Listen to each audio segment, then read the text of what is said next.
if she did that to me and it broke my heart, I'd be like, yeah, we'll just wherever we meet, we'll meet, and I just wouldn't fucking do it. That's it. She'd walk the whole wall. Yep.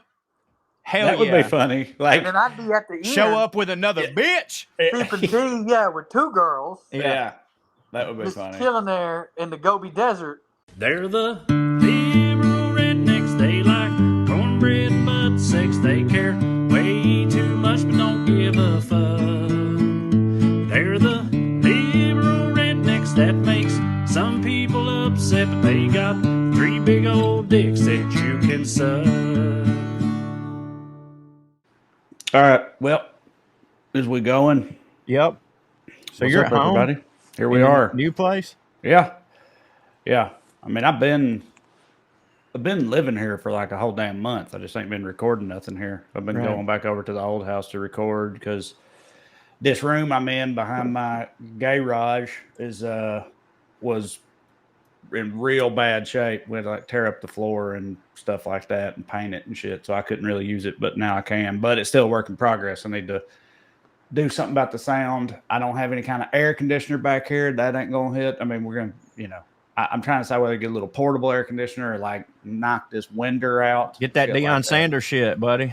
What's that? I don't know what it's called, but he's been advertising it, and I trust him with my life. It's these dudes. These dudes have created like, that thing where like rednecks be doing it, where like you take a cooler and like you a swamp cooler or something. Yeah. Well, redneck's been doing it for a while, where you take a cooler and you bust a hole through it, and you get a fan, you put some ice in there or whatever. Well, this is basically the same idea, except for actual engineers made it instead of like your boy Ricky. And it's like $250, but if you're going for just like one room, it's supposed to be able to cool your room without having to have a unit. You know what I'm saying? I'm not saying their name because we're not sponsored by them. Them Windows units are like $150 I was about to say, at Walmart. Well, yeah, but you can take this one with you wherever you go.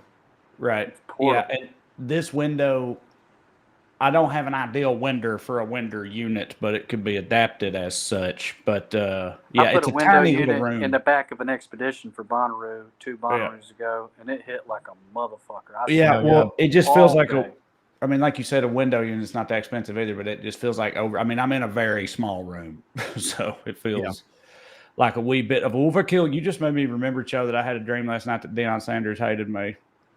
Oh my, no, that's horrible. Yeah, it was.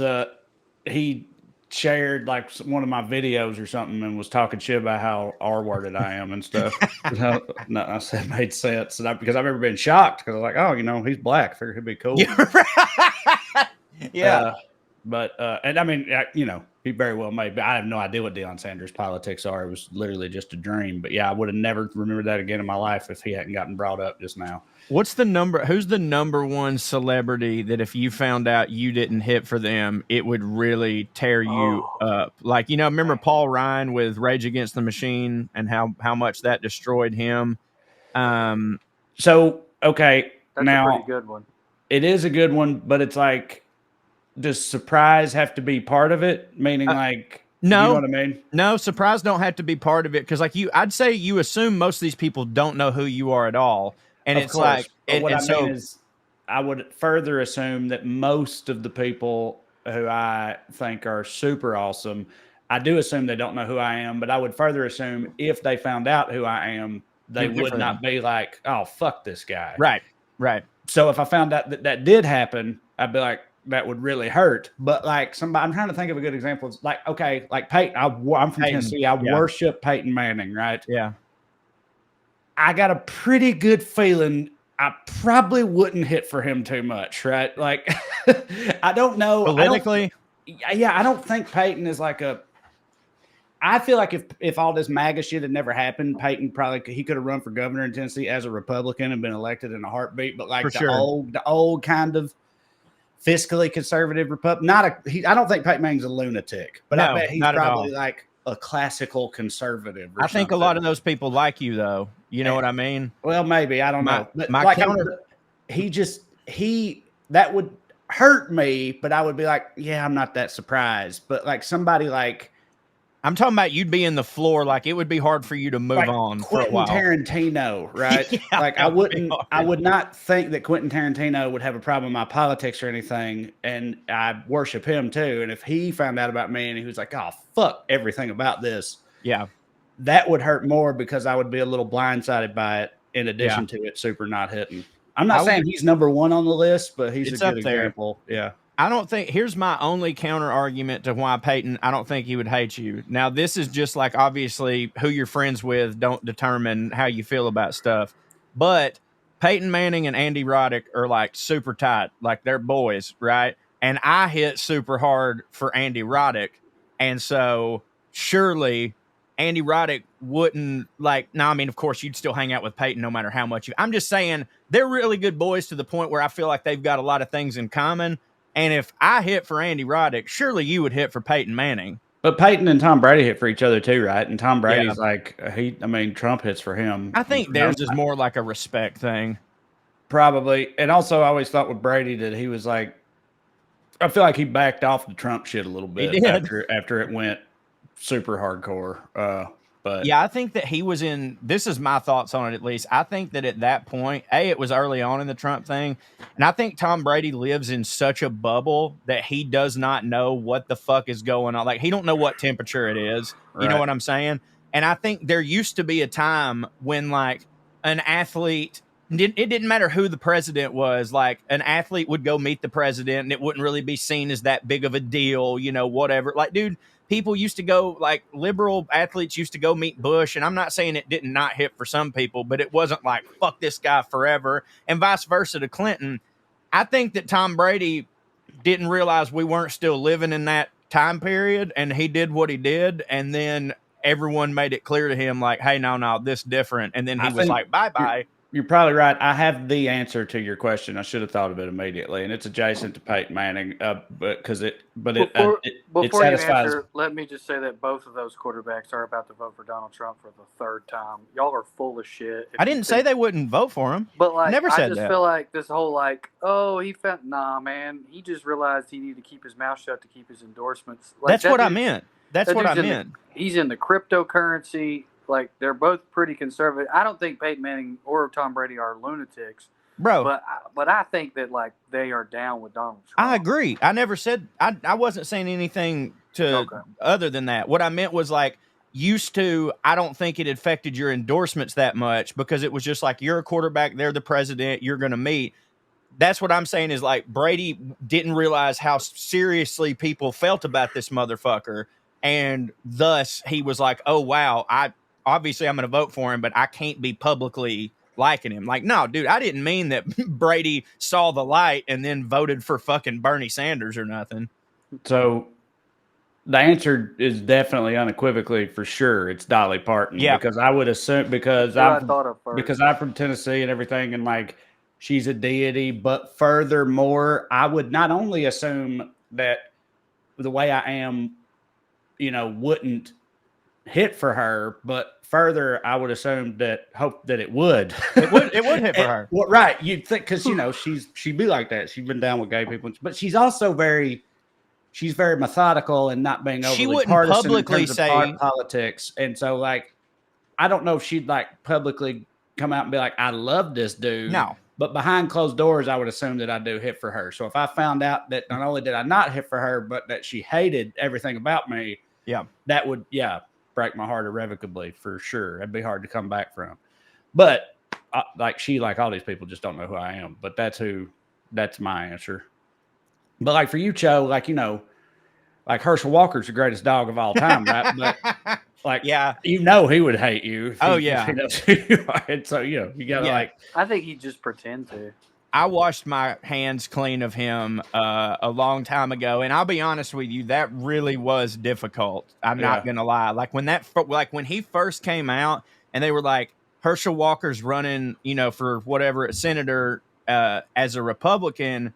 My first hope, it was just stupid. Like it was just wishful thinking. I was like, oh well, maybe he's going to run as one of those like classic Republicans because he's tired of all this bullshit. And like, he just knows that's how it went. And then the second he opened his mouth, I was like, boy, he did get stuffed at the line a lot, his brain is right. And so I had to wash my hands clean of him. Now, granted, even at the time of that happening, he wasn't my favorite dog. Like I understood that he was the greatest dog of all time, but I never got to see him play. So like Stafford hating me would actually hurt worse for me than if Herschel hated me. You Pretty know, good chance on that one, probably. I know, I agree. 50-50. But Dolly was kind of where my brain first went because of all the things you laid out. Like it would be shock, and it would be like I would literally quit doing everything that I'm doing. I couldn't be me anymore because I know that it didn't hit for her. Yeah. I mean, Drew, you ain't got no thoughts on that?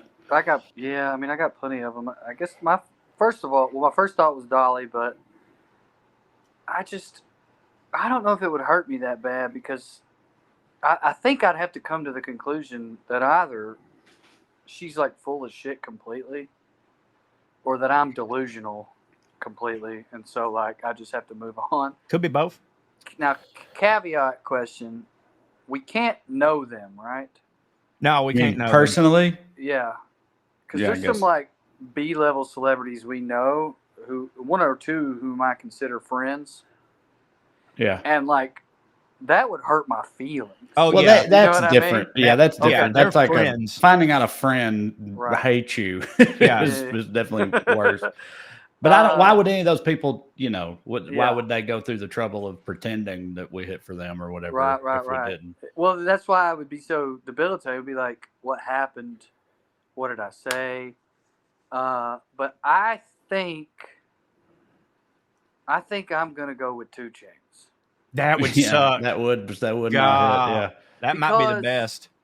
He's so, I guess, cool, for lack of a better word. In general, it would be like, man. The other word you were thinking of is black. It's a synonym. It seems like for him to hate, for him to nothing me, is one thing. Right. But for him to hate, it would be like, I feel like he only hates him or JID, like a rapper knowing who you are but hating you feels like it's not a moral thing, it's a cool thing. You fucking suck. Yeah, you don't hit. But if I'm going to go the moral or whatever, I don't know if that's the right word, but if like they just think I'm a bad person or they just don't fuck with me, I guess it would have to be like probably Dolly Parton or maybe, I don't know if people like that are, those people aren't celebrities. Never mind. This is going to sound like I'm trying to like talk myself up. I'm not. Other than like comedians who I might want to work with, I don't think I'd care that much if a celebrity hated me though. It's not. That's why I want to know specific celebrities because, like, most of them I'd be like, whatever. But 2 Chainz is a different type of person, and I also, this is for me personally, like if I found out Randy Newman hated me, I couldn't go on. I couldn't go on. That's a fucking good one. Yeah. Why is that such a good one for you? I know that Cho loves Randy Newman, but why would that bother you? He is a deep, thoughtful, hilarious man. So he's just right about most things when he speaks. So if he hated me, it would be like, I deserve it. I just feel like I would deserve it. He's one of the coolest white people, especially of his generation, of all time. Randy Newman he's just he's like Anthony Bourdain's character. Now, I think Anthony Bourdain was cool, but he wasn't as cool as he seemed on his show. I think Newman's that cool. Yeah, me too. And also like Randy Newman's discography is one that I go to so often. And like, obviously now with my kid being young, like we watch Toy Story a lot. We listen to the Toy Story soundtrack, knowing that every time I heard all that Randy Newman did not indeed have a friend in me would be fucking brutal. You know what I mean? Same personality, but not as big of a figure. Todd Snyder. That would suck. That would suck so bad. These are just cool people. So it's the same with 2 Chainz. It's like, man, if somebody that cool hates you, like, you deserve it. Right. It's more of an indictment when it's someone like that than if it's just like, oh, fucking Michael Rappaport hates you. Who gives a shit? You know what I mean? Well, okay. Hey, how about this, though? Like, speaking of Michael Rappaport, like, flip the script on that question a little bit. like Who do I want to hate me? no Yeah. somebody who loves you or that you do hit that you're like, oh man. Rappaport. Right. Yeah. Right. Yeah. That's what made me think of that. But that because like that happened. I mean, that honestly is way more frequent but like not celebrities though. But just general internet figures and stuff. You know what I mean? Like sometimes there'll be people that share my shit or whatever that I'm like, I appreciate the love, but also like, fuck yourself. Yeah. Me and you ain't the same. Like if Mike Huckabee shared one of my stand-up clips that was like one of my non-political bits and was like, man, this guy's really funny. Like I would take that clip off the internet, renounce the joke, talk about how horrible it was, how much I didn't hit. I'd re-question everything in my fucking life. That'd be a missed opportunity, in my opinion. To go on Huckabee show? No, to like have some sort of back and forth. Yeah. I used to have mostly fourth with Mike Huckabee. There was never any back, but I fourthed a lot to him. Kid Rock, maybe. I mean, that might be cool. That would hit so hard for me, dude. Just because it's like I was, such a fan when I was a kid. If you found out Kid Rock loved you, you'd be stoked. Yes, because I would feel like Kid Rock is so that side of the aisle that if he fucked with me hard, it would mean that I transcend. You know what I mean? He's so dumb, he doesn't even know what transcend means.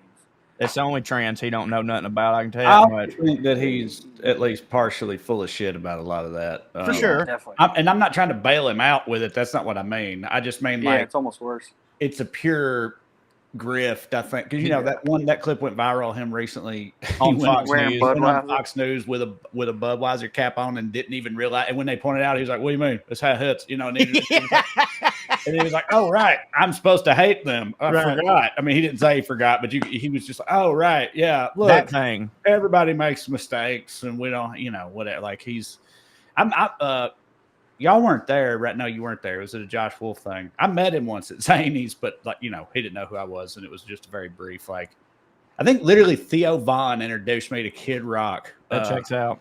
At Zany's, and it was just like, "What's up? Yeah, hey." Except he said, "Hey, I'm Bob." I'm Bob. Yeah, Bob Ritchie. Yeah, and that was literally it. Just that, and then Bob Rock. I didn't hang out with him. Yeah, Bob Rock. He does have a good obviously we know that Kid Rock grew up, like on a really nice place. His dad was he owned a bunch of cars and shit like that. So it's Kid Rock is a fake name. He's not even a real redneck, but his real name actually sounds more redneck than Kid Rock. Like Bob Ritchie, that is some redneck shit.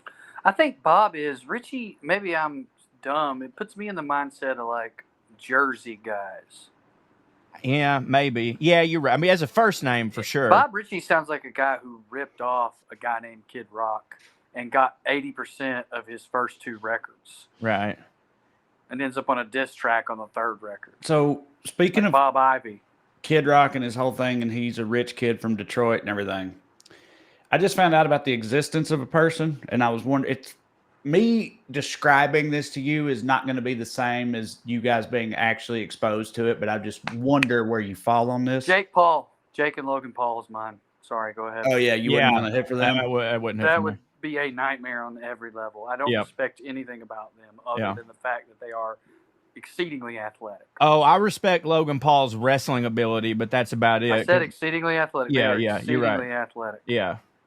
Like he's good in WWE, bro. Like for real good. Sorry. If they wanted to have you as a guest on their podcast or whatever, you'd say no. No. Oh, I'd fucking go on for sure. And then torpedo it, and that would go viral. Yeah, that's why I said it was a missed opportunity with Huckabee. Like, I don't think you would. I don't think Corey, but I don't know how either of y'all's going to take this. I can see Drew being passive aggressive and doing Drew stuff if he got on there. I don't think you'd do that, Joe. I think you'd try to focus on how he hits at wrestling and all that time, and then you try to mostly talk about wrestling, and you try to I just assume and it all being good the whole time, which for the record is what I would do too. Hold on now.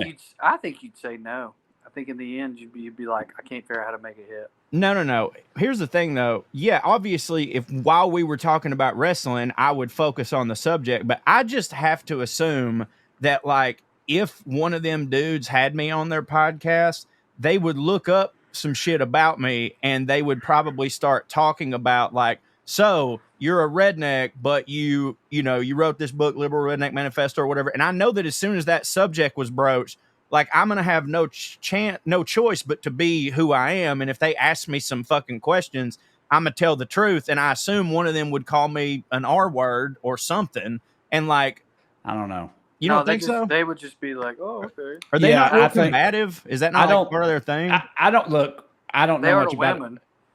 I don't think that. I don't think that they. I think that they'd be like, so you don't think wokeness is killing comedy? Then, like, I think. Yeah, right. And then I would, that. And I could talk for 30 minutes on that. But I don't think if you. Right, and I bet when you got done diatribing on that subject, I'd think they would both be like, "Oh, okay, right on." Anyway, tell you about our sponsor, Alpha Brain or whatever. I could be wrong. I mean, that would hit for me. What I'm saying is, I don't think I would miss an opportunity to at least be a little bit myself and get my shit in. You know what I'm saying? Yeah. So, right. Yeah, I don't know. I don't think that they're maybe we're just like missing. We're losing something in the crossfire here because I feel like you're talking about it like if you went on Ben Shapiro's show or something. Yeah. But I don't think that going on the Paul's podcast would be anything remotely like that. Well, I hear you. I'm not saying it would hit. I just think it's a different thing. I hear you. I'm just rejecting the fact that I would go on there and just suck both of their dicks. You know what I mean? Like, yeah, I would love to talk about WWE like with them. That would be awesome. But like, I would probably. But he didn't say you do that. He didn't say you suck his dick. He said you would avoid controversy. Yeah, I think that's as long as they weren't bringing shit up. Assumption. Sure. Yeah, no, you're right for sure.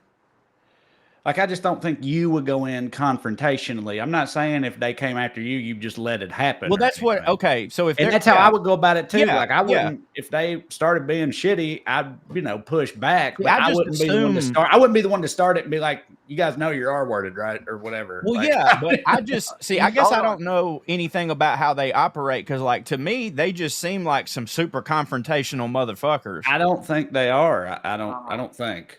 I've seen other comedians post clips of them being on their show and stuff, and it's never like that. Now, of course, those comics are like bro comics who I'm sure hit for them. Do you know what I mean? So naturally, but I don't really I don't know how to describe. They're super like frat bro cool duty or whatever. Yeah, meaning I'd never go on. Right? No, they would never have any of us on. I just meant like hypothetically if they golf did. And wrestling. Right? Yeah, I would hit. Yeah. I just remembered something that I actually looked up this week. You would potentially go on there defensive because of this exact conversation we're having. And then that could lead to some tense moments in general. Do you guys remember? Of course you remember. I went back to try and find it. It is listed in an old archive, but I couldn't do it on my phone. You have to listen to it on the computer. When Bert Kreischer didn't know who we were, and like 8 to 10 minutes into him having us on his podcast, basically told us he would have killed Trayvon Martin too. What? No, I remember that. I remember him saying he just brought up George Zimmerman, and I'm pretty sure all of us were like, "Well, yeah, fuck that guy," and he was like hard left turn. He was like, "I don't know, man. Fucking, you come at me wearing a sweatshirt." I mean, I don't know exactly how. Like, I got a gun. I just want you guys to know I got a gun. Yeah. No, I don't remember him saying that. I remember him saying some other wild stuff, but he'd be wild. I'm paraphrasing in a wild way. He just was like, "I like guns, goddammit. That Trayvon Martin thing, I'll defend my family." And we were like, "Yeah, we like guns. We'd defend our family too." We just sort of felt like that guy shouldn't have done that because he wasn't defending his family. Yeah, he was like, "Oh yeah, I think you're probably right, actually." That's true. Early on, I had no idea. He hadn't went full bore like he has now, but he was starting to, I guess. But I went on that David Rubin guy's show early on, did a full hour on his show. It was like totally fine. I never knew anything. Yeah. I never had. And then recently, he changed. Recently, his whole thing was like, I was pushed out of the liberalism because I couldn't be famous. Yes, 100%. But he was just starting that whole he was just starting that whole thing at the time. Like you know what it is? We always make that joke is if we turn right, we could make $1 billion. Right. He just did it. He thought the same thing. Yeah, but I don't think it's hit for him the way he hoped it would. He does fine, right? But but anyway, Anyway, yeah, right. That's definitely part of it. A clip of him saying something stupid about Gaza recently went around, and Mark pulled it for SKUs, right? And I clicked the link or whatever, and I put a comment in our SKUs outline. I was like, ha, ha, ha, ha, ha. Very funny, Mark. Also, Jesus Christ, I look fucking fat in this clip. And he was like, what are you talking about? And I was like, go back and watch it. He was like, holy shit, that's you in the like. Oh, no shit. He didn't even realize it was me in the clip.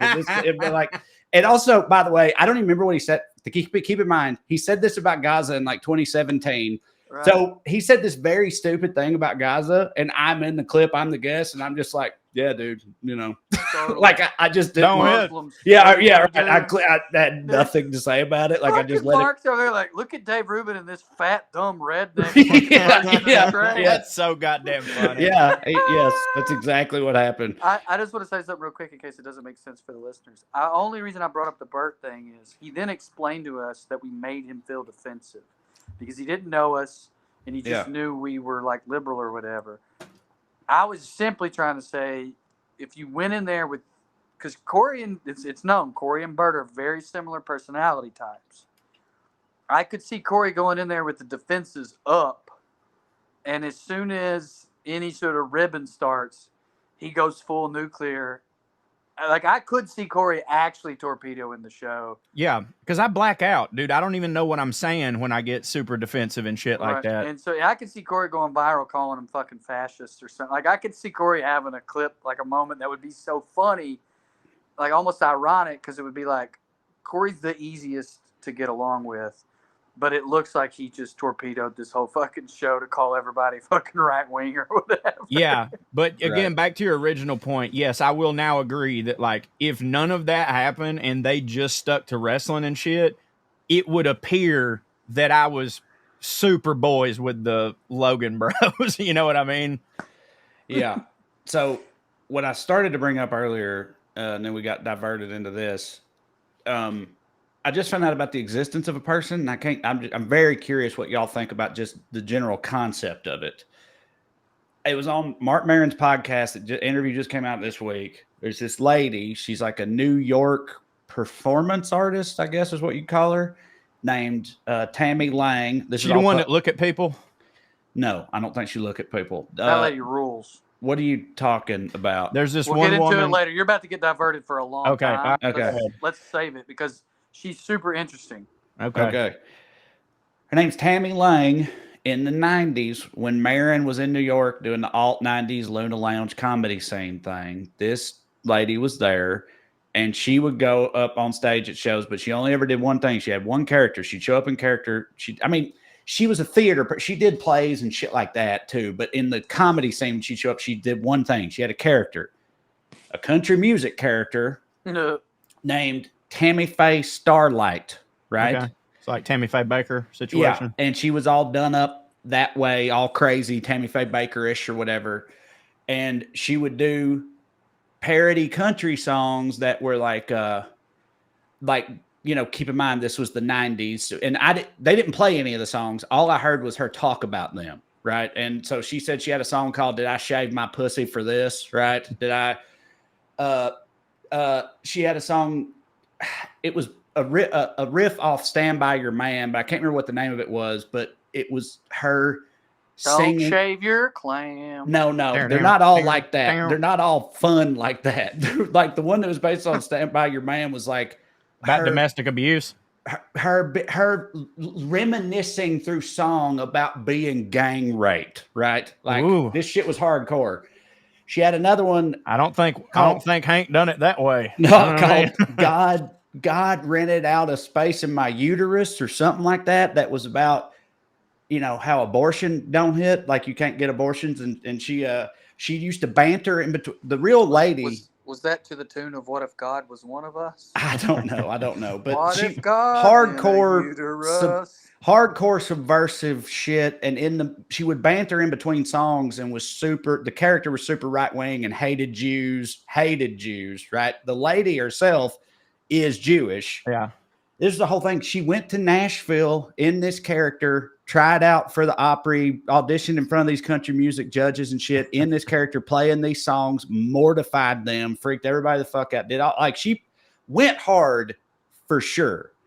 But the only thing and of course, while hearing all this, I started thinking about Wheeler, right? Yeah. Wheeler Walker Jr. and everything. Also a Jewish guy, but Ben Wheeler, he's from Kentucky, right? He loves country music, whatever. This lady is a affluent Jewish lady from the Upper West Side of Manhattan. That's where she's from. She's from a family of rich Jews. Her grandpa was like a New York Supreme Court justice or something, that type of shit. And so I'm just wondering, hearing that explanation of all that, what y'all think about what I just described. Tammy Faye Starlight. That's her character name. Her real name is Tammy Lang. But yeah, she only ever had any kind of notoriety as the character Tammy Faye Starlight. So what do y'all think about that? Because I assume I assume she was legitimately terrified of people who talk like us. Yeah. They were all, horrible. And I was about to say, as a concept, obviously, I fucking love it because, it's female Wheeler. And if it's true that, anybody below the Mason-Dixon, she thinks there's a pitchfork, lunatic, redneck, steal your, uterus, whatever, then that sucks. If she also has derision for country music, then, I can't like it as much, but as performance art, I still am for it, if that makes sense. Yeah, I mean, I think I'd have to see it. Yeah. But even then, you don't have the context of the time period. Did you guys watch the Netflix show Characters? Yes, a couple episodes. What's his face? That's when John Early. John Early. John Early's who I was going to bring up. John Early does that comedian. That Southern comedian character. Not till I get my denim. Yeah. And it's a Southern mom character who's fed up with her family, and her family annoys her, and her husband's always making her stop drinking her Sonic drink. And I told him once, I've told him 1,000,000 times, not till I get my denim. I loved that. Yeah, but John Early's from Kentucky or somewhere like that. He's from Nashville. Yeah, okay. So you're saying perhaps the outsider, I mean, I guess I'm just saying we've already brought up Wheeler. I'm not against the concept. It sounds like, to me, though, she was trying to satirize people, not a genre. Does that make sense? Yeah. And, oftentimes that just fails. I'd have to see it, but basically it sounds like it kind of might have sucked. I listened to her. Well, I did wonder if maybe it kind of sort of sucked because it never really amounted to anything. Marin was there at the time and remembered her and knew it and was in New York and What's she doing now? Why did he interview her? I mean, she puts on shows in New York still. She's got a one woman play about a lady who was in Lou Reed's band or something that's about to be playing at Joe's Pub in Manhattan every Wednesday in the month of May, that type of thing. So not anything big. And she throughout the whole interview, she seemed pretty cool and humble and all that. And she didn't talk about how everybody in the South is a dipshit or nothing. John Early from Nashville, Wheeler's from Kentucky. Wheeler likes country music, all this shit. That type of thing makes a big difference to me. I feel like, if it depends on where you're coming from. It's just kind of like somebody anybody else who's from the South. We could all sit and talk shit about the South together all day long, and it's all funny and it hits for everybody. But if somebody from Manhattan starts doing it, I don't really like that. Well, you're also usually going to miss, right? You got to get it to satirize it. Right. You're not satirizing it if you're just trying to take it down. And if you're just trying to take it down, you don't need a whole character. You could do one joke about it. So I think I probably wouldn't have liked it, but I mean, I'd have to hear it. I don't hate her for the concept. Also, she came to Nashville.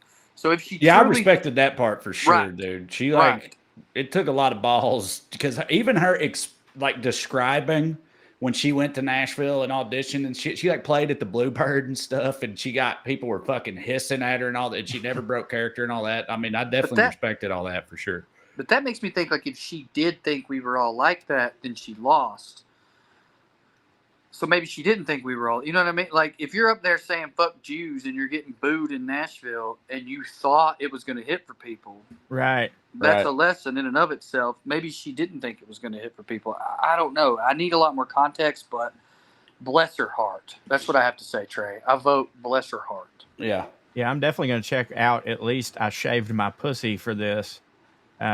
Which that reminded me. Cletus T. Judd, his version of that was I can't believe I shaved my back for this. On his certified aluminum classic there in '98, I think. Yeah. What was the drink you had to stack on stage when you hosted for him? Do either of you remember? Do what? I never worked with Cletus T. Judd. I know He Corey had a went on the closer. road with him. He had a closer, and I had to stack empty boxes, but they didn't look empty, of like maybe Bud Light. Yeah, it was something like that. The one thing I really remember is his poster boards of all his set list and stuff. Like they had to be like on the stage or whatever. And I had to do, I don't know if I remember. I mean, I'm certain because it was around the same time that I did that. But this was also in my, snorting a cocktail of drugs before I went up every time. So a lot of it's a blur. I remember, quick anecdote, he was not late. He had let them know he was going to be there like 10 minutes before the show started because of whatever, traffic, whatever, the first night. Ed Kaler was the feature, and I was hosting. And when I got there, Bridget was like, she had this like, True, can you do 20 or 25? And I was like, what? Yeah, sure. And she was like, Ed's going to have to headline. He's not even going to be here tonight. I need you to basically host, but also feature. I need you to do 25 minutes up top. I was like, okay, I can't be clean. All your rules about no Jesus jokes, like I've got to do them because in order to hit that number, I got to do all my jokes. Yeah. And then she was like, this motherfucker. And I was like, what? And Ed was like, you could tell he was so annoyed. He was like, it's just a joke. He's gonna at Bridget, here. Not you, right? Yeah. He was like, he's gonna be here. She thought that'd scare you. Oh. And I was like, and I remember looking at her and being like, what's the joke? Right. Oh, you were gonna laugh at me if I shit my pants. Yeah, right. Yeah. Why did you think I was gonna shit my pants? And I should have known then I have no future with this lady. Right. In terms of professionally. Because not only does she not respect me as a comic, she also doesn't respect me as a man. Like, both as a comic and a man, you thought you were about to get one over on me by telling me I had to do my job. Right. Dude, right. Every comic at our levels at that time, when someone says, hey, I'm going to need you to stretch, we're like, fuck yeah. You know what I mean? Right. I had done 30-minute sets before. Not a lot, but I'd done them. But even if I hadn't, your boy absolutely would have been like, I got it. Yeah, right. Of course. Like, do you not know the ego of comedians? She was genuinely upset that I didn't fall apart, though. Anyway. So that lady that stares at people, I saw this the other day. She's got a weird name. I can't remember her name, but I think I remember or something. I remember the title of the exhibit was "The Artist is Present." Yeah. I think that's her whole exhibit is the artist is present. And what happens is she's at her exhibit. There's like velvet ropes, but in the middle of the velvet ropes is just a table with 2 chairs. And the gimmick is she sits there and stares at you for a certain amount of time and doesn't break eye contact with you. That's the whole thing. You walk through the museum as a patron or whatever, and you get to this exhibit, you get in line and walk and sit down in the chair and stare at a lady for how long you talking? I don't know. 4 or 5? 2 minutes. I think it was 2. Are you going to tell the pop? I've exhausted all my information on this, actually, so you go ahead. So I'll save the pop of that one for the end. This lady is genuinely very compelling and very wild. Her first big thing she did that got her, like, as far as I know, that started getting her attention, she was in a room, same situation. You walk in, you stand in line, you can spend a certain amount of time with her. There were objects on the floor. You could pick up any object, and you could do anything you wanted to her. Oh, that's that lady? I don't know this part. I know about her. Hair, I know about her from that. people started cutting her because there was like a knife there and shit. Cutting her? Yeah, it got weird. Super intense. Super intense. She did not break. She said it was one of the most horrific things she's ever experienced, and she'd never do anything like it again. She's very, very interested in like the human interaction or whatever. I think she's cool, but obviously it's strange stuff. She had a thing. She's influenced a lot of people too. The only one I can think of right now, unfortunately, is a comedian by the name of Katrina Davis. Did a thing called The Comedian is President, where she did one-on-one jokes with people. I don't know enough about that project to speak on it. But she's influenced and worked with a lot of people. She did some stuff with Lady Gaga. I can't remember all the stuff she's done. I went down a rabbit hole with her one night. But back to Corey's exhibit, because I think this is actually really interesting, cool, and wild. She was dating an artist, and they were very much in love in the 60s or 70s. Oh, what? She's that old? Yeah, she was young at this point, but yeah. Maybe it's the 70s. The artist is present thing, this ain't current, this old shit? I think that was from like 2000s or 2010s. Oh, the way he just went straight to the woman who stares at people. I thought I just now saw it, so I thought it was new too. It may be more recent than that, but I know that the cut thing that you know about Trey was in like the 80s or 90s. Okay. So she was dating this guy when she was very young, and they went to opposite ends of the Great Wall of China, and they walked the length of it, spending the night, walking all day, every day. They met in the middle. They embraced, and they said they both knew that they were done. They hugged. Yeah, they were exhausted. And they turned around and they left, and they never spoke again. What? Yeah. they just broke up. At that artist is present thing, he showed up. He got in line, and he sat down. And it is genuinely compelling watching two people who haven't seen each other. I think at that point it had been like 30 years, who had been very much in love once upon a time, sit and not talk to each other, but like have that, holy shit, it's been 30 years. Like she recognized him. They both like tear up. It's genuinely really intense and wild, and I'm glad she exists. You know, do I like need to go see her all the time? No, but I think she's cool. Having that part of it is undeniably cool and awesome to me. Like all that context of like one of the guys she's sitting next to, she hadn't seen in 30 years, add the Great Wall of China stuff. That's amazing. But like most of the time though, it's just like me walking in there and looking at a lady. That don't hit. Yeah, but that's part of it. It's like, I think to me, what I get from it is like, yeah, why is it hard to sit in silence with a stranger for 2 minutes? It sure is. I think I can do it. You've done it on morning radio. Yeah, I don't think it really bothered me at all. It would be the eye contact that bothered me. Yeah. So that's they give you like stipulations. You have to sit here and stare at her in the eyes for 2 minutes. That's for sure. Or you're not participating. They can't make you. Right. I'm sure that's of interest to her. Is if you can't do it, I'm sure that's interesting to her. So I Googled it. Her name's Marina Abramovic. She's Serbian. She's 77-year-old, so she is old.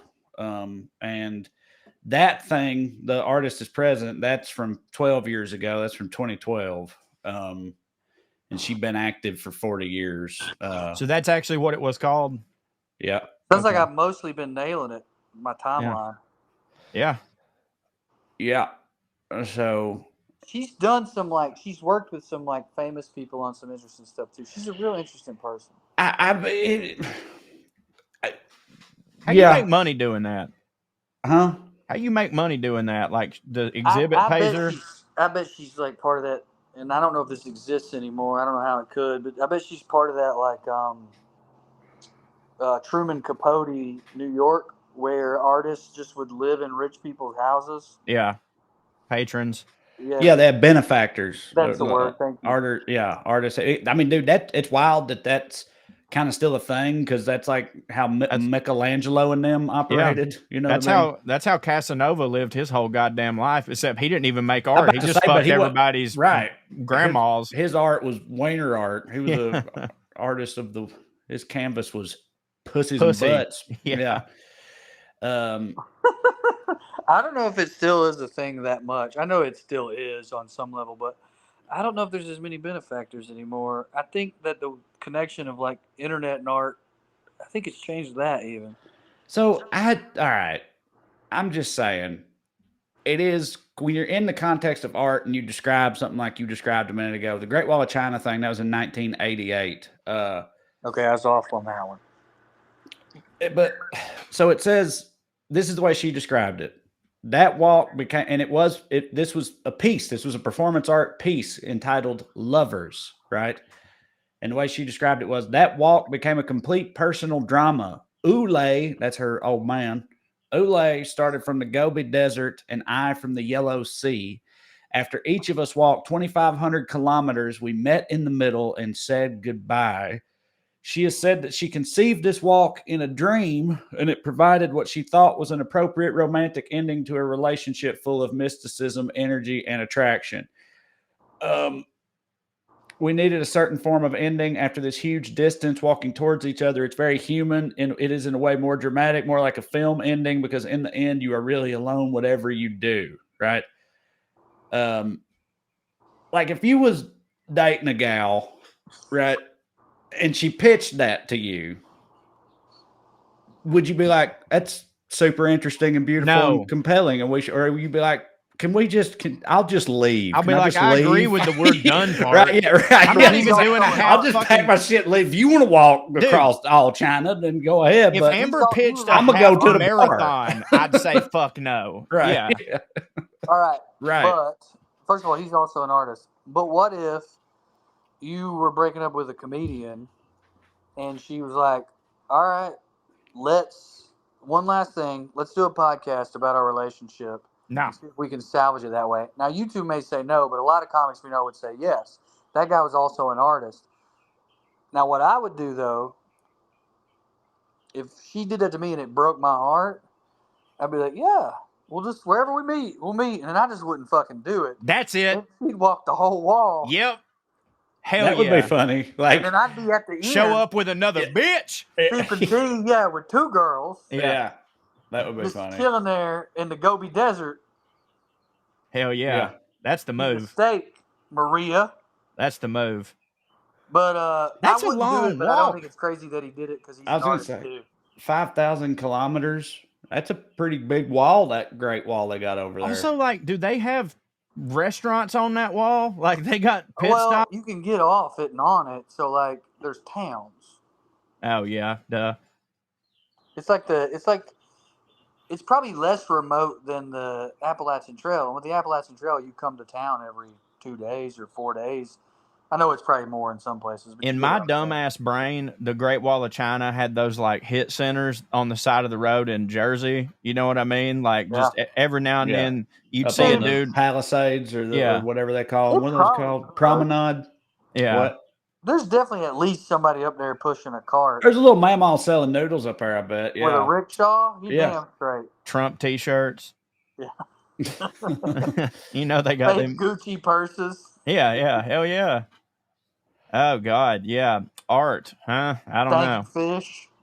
All right. So Cho, you just recently heard about the artist is present. I said it was 2012. A documentary about it came out in 2012. The actual exhibit was in 2010, so even longer ago. But you just found out about it? Yeah, I was scrolling through Reddit or something, and I just saw maybe it was like some Tumblr post where someone was like, there's this dumbass lady who her whole art is she just stares at people for whatever, and then someone like commented like that was actually called The Artist is Present, and you know what she did was blah, and you know I wasn't interested enough to look it up. I mean I was kind of interested, but to me like I filed that away under like the piss cross Jesus of like this is fucking stupid, like paint a bowl of fruit, you pieces of shit. I mean, that's kind of what I always think about this sort of thing too, but Drew did kind of sell me a little bit. No, I agree. Drew did a good job. On the Wikipedia page for it, 1,545 people sat across from her during the course of the whole exhibit, right? Here's some of the notable ones, and listen to how raven this list is. I'm not going to do the whole list because I don't know who all these people are,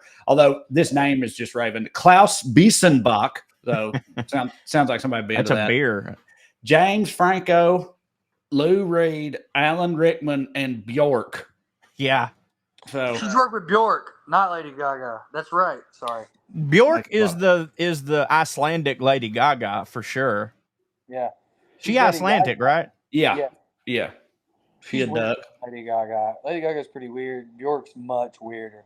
I know I've sold y'all on it, and I appreciate that. The last thing I'll say is it's hard to wrap your head around that stuff because it's not as easily to consume. I don't mean that in a capitalist way. I mean like it's not material.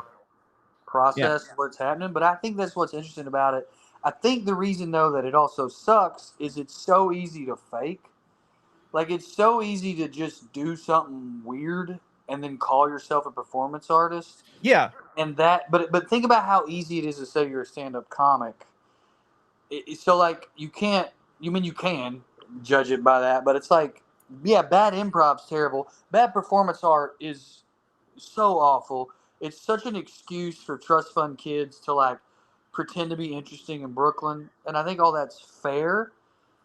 But I do think she's done some genuinely interesting things in terms of thinking and feeling and the human condition. Do I compare it to like great musicians or even fucking great painters? No. I mean, but partially because it's a newer thing, you know, in 100 years, maybe the greatest performance artist will be as compelling as Beethoven or whatever. I don't know. Did y'all hear about the new one that just happened this week? This one kind of hit for me.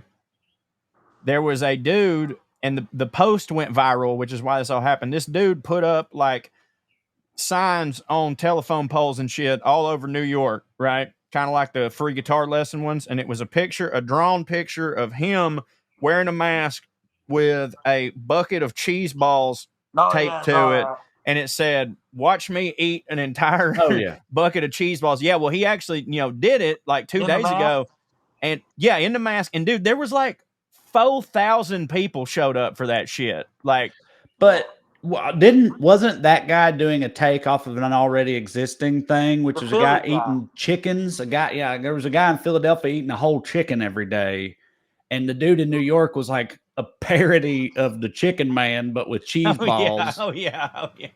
He was parodying the layers guy to it. Got big. And that's another thing too. Like he really was making fun of the fact that the guy got big, not making fun of the guy, because the Chicken Man did not take himself seriously. But I remember that one because it was so funny because they tried to shut down one of the events just because too many people came, and everybody. And I saw the joke like 7 times. It made me laugh every time. It said they blew up the Chicken Man in Philly again last night. It just crushed me every time.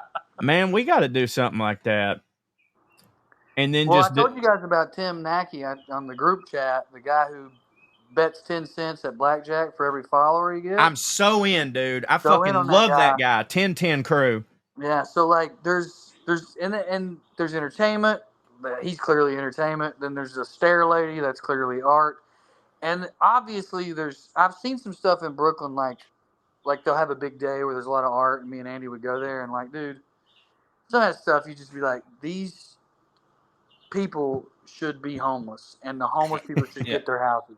Because whoever's paying for them to exist is shameful. Their parents should be in prison. Yeah. But isn't that all like subjective or my dad? I feel that way about most of it. My dad, and it's another one of those things that my dad used to say, and I don't know if he heard it from somewhere else or whatever. My dad always used to say that there's a fine line between high art and total bullshit. And big time. I usually fall in a total bullshit line, but sometimes something just hits me and I'm like, no, that hits, Right. But even it's so much less defined in performance art, and that's the issue, right? Because like even in stand-up comedy, it's like we have less structured rules compared to like music, where it's like you're supposed to be in key, you know what I mean? It's metronome supposed to be on shit. a scale that we recognize. So it's like it's making somebody laugh. I guess it is stand-up. If it's not, I guess it's not. Performance art has even less than that, I think. So that's part of the reason why. But it doesn't mean no one's who's doing it is doing anything compelling. There was a guy who I assume is dead now, named Matthew Silver, who called himself a fartist. He was a performance artist in New York. He was very strange. He would do wild shit. He was at Bonnaroo out in the camps one year, Trey, with the House of Yes. Back when we used to go, this was years ago. I never could decide on him. But he He farted. was one guy where I was like, I can't decide if I hate you or not. It does seem like you're doing something. It doesn't seem like complete, utter, indistinguishable nonsense, but it sometimes seems like it's approaching that. Like, what did he do? Did he He fart? would run around New York and be very weird. He would have signs like he was protesting something, but it made almost no sense. He would fart a lot. He would do a lot of hugs and a lot of love. Fart on people while he hugs them. I can't remember a lot of it, and it is hard to describe it. Like, it's like, all right, you're kind of satirizing protest culture with this one. You got your thing, and you're marching, and you're playing a loud thing. He a skinny white dude with kind of long hair. Like, yeah. I think I've seen pictures of him holding his signs. It's like he holds up a protest sign that's completely nonsense, right? Or like, and that guy's dead. Or like, you know, we don't have enough love. It's weird. He's a weirdo. But how much a part of it was farting for him to call himself a fartist? You know, because I feel a little bit like I've been misled. That might have been a piece itself. Because there was a period where he was in a Speedo a lot and he was farting into the microphone. So the fartist, now that I'm thinking about it, may be a character he was doing. Mr. Butt was derivative? Yeah, no, we predated the fartist, if I'm not mistaken. Yeah. All right. Well, it's about time to wrap her up. Listen, y'all, I'll be in Oklahoma City next, not next week, but next, Bricktown Comedy Club, and then Buffalo and Pittsburgh and elsewhere. TreyCrowder.com. Come see me. Yeah, go ahead, Drew. DrewMorganComedy.com. I got a tour I'm about to announce in June, but you can get tickets on my website right now. A little mini tour. I think I might call my tour this year Child Support. I'll be with Trey in Virginia. I will be in Nashville, Bristol. I'm coming lots of different places. I'm coming all over your faces. I'm coming like it's a big disgraces. Go ahead, Corey. Bonuscorey.com. That is my newsletter /blog /place. I put up videos and stuff like that. It's a lot of fun. But other than that, I'm going to be hanging out playing the new Spider-Man game. So that'll hit. Bonuscorey.com. Hey, listen to Putting on Airs. Listen to Weekly Skews. Listen to Gravy Baby. And also, thank you all for listening to the WellRED Show. We'd love to stick around longer, but we got to go. Tune in next week if you got nothing to do. Thank you. God bless you. Good night and skew.